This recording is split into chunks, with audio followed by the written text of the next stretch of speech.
My name is Nicholas Felton. I work as Feltron.com. I have a few products that I build, Datum.com and Reporter app, and another one that's in the works. Most people probably know you from your work in Facebook, right?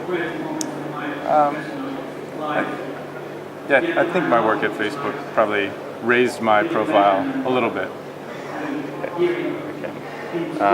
What kind of design, or what discipline of design would you say you're in, and how would you define it? I like to call myself an information designer, so the material that I'm most comfortable and most interested in working with is data. For the most part, this is personal data, so these are the quantified records that people generate through going places and watching things and eating stuff. What do you think the purpose of that is in life or business?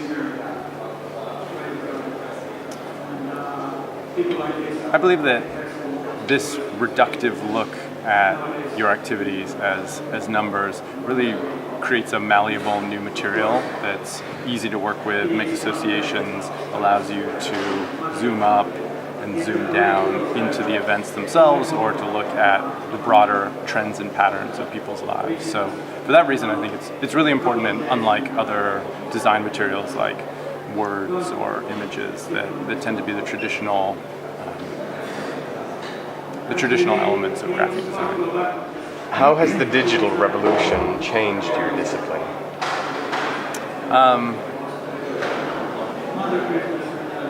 Well, I don't know.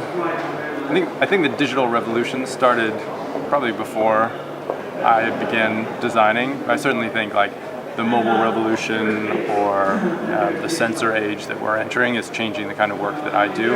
So most of the stuff that I worked with previously was information that had to be recorded manually, people writing down or intentionally recording something that they wanted to quantify, versus now we can affix sensors to objects, we can instrument ourselves using our phones, our houses are the next frontier of this, health is a huge frontier, so being able to quantify all these different aspects has been an outcome of the sort of burgeoning sensor age that we're entering, and is really creating more and more of a need to have the skills to work with data and the skills to present it to other people in a way that they want to consume or they can get insight or knowledge from.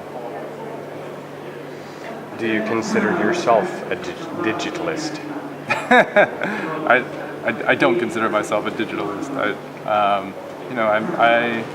I like being agile in both traditional production forms like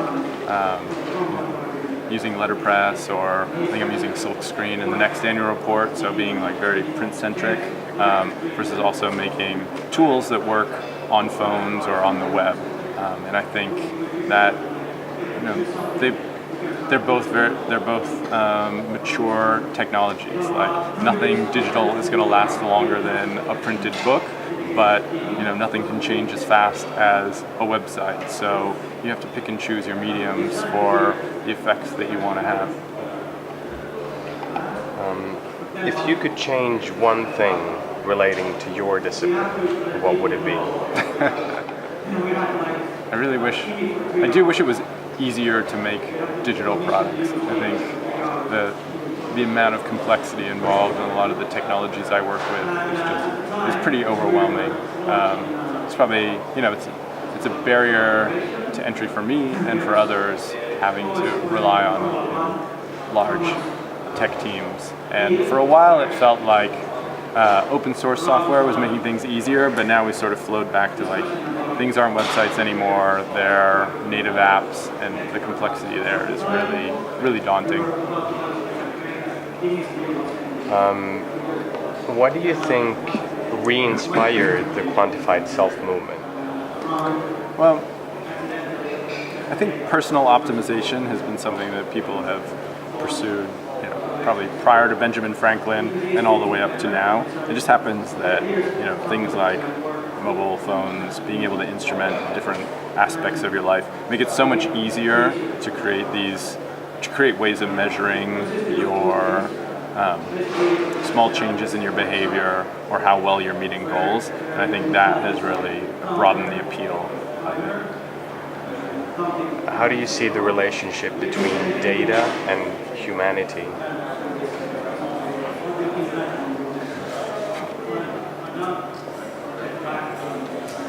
I don't know. I mean, you can take one view of the universe and say that everything is data, right? And part of the magic of it is that some of that data is unknowable, right? Like you can't measure both,